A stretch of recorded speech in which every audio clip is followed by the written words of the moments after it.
la Conselleria de Cultura rectifiqui en la decisió que ha pres de canviar l'orientació del centre de Santa Mònica. Una informació en el departament que interpreto inadequada i probablement en direcció inversa també. I per tant això sí que és responsabilitat nostra i és un error polític greu que aquest l'he reconegut. Va haver-hi l'entitat autònoma de difusió cultural que va fer un inici d'interlocució molt important amb tot el sector de les arts visuals i dels altres sectors de la cultura. Es va començar a consensuar un document de bones pràctiques, un estatut de l'artista, tota una sèrie de projectes nous que s'han anat desmantellant en aquests darrers 2 anys, en molts aspectes, i nosaltres ho hem estat detectant, i per tant, clar, s'ha creat un precedent de desconfiança molt clar des de llavors. Escolti'm, l'efectivitat, donin-me una mica de temps per demostrar-la, i el compromís també. El document, nosaltres el seguirem fil per randa. L'altre és purament l'obra de govern i per una presentació pública d'això. El centre d'aquesta natura i l'Associació d'Artistes Visuals es va negar i no estava d'acord.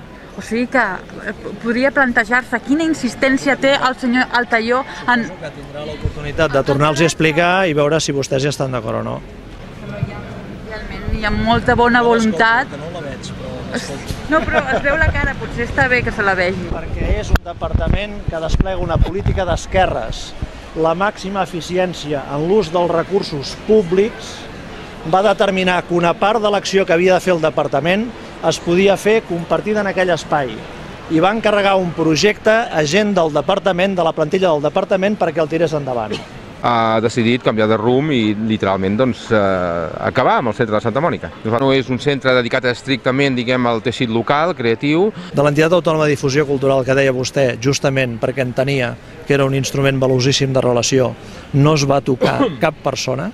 És la primera vegada que hi ha un canvi de la responsabilitat política en un departament d'aquests i que no es toca ningú de tota l'estructura que porta els temes artístics. La primera vegada no vaig tocar ningú.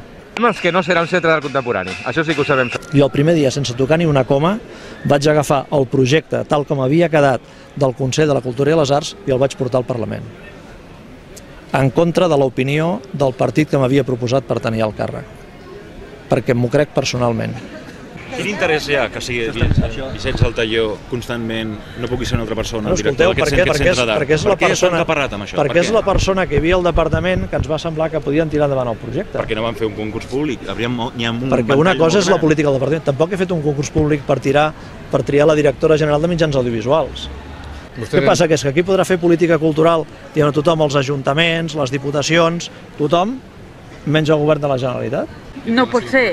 No pot ser estar contínuament restant, fer-ho de qualsevol manera. Perquè si el centre de Santa Mònica com a centre d'art contemporani desapareix, ja és restar. Si es porta al Tecla Sala, és tornar a restar.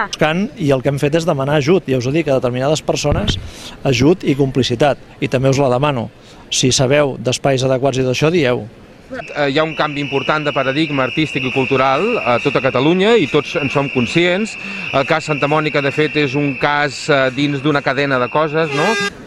Aleshores, simplement, jo el que els demano és això, és a dir, que sisplau, evidentment, vostès tenen tota la legitimitat que vulguin en criticar i en manifestar les seves opinions i no tenen per què coincidir amb les nostres, per descomptat. Però el que sí que els vull dir és que en aquest tema el compromís nostre és en ferm i que anem de bo. Reconeguent el que us he reconegut, és a dir, aquí hi ha una proposta engegada que ha d'anar-se desplegant i que comptem desplegar-la a Santa Mònica. Evidentment estem disposats a parlar i no hi ha cap problema, però sobretot una rectificació pública i clara, no?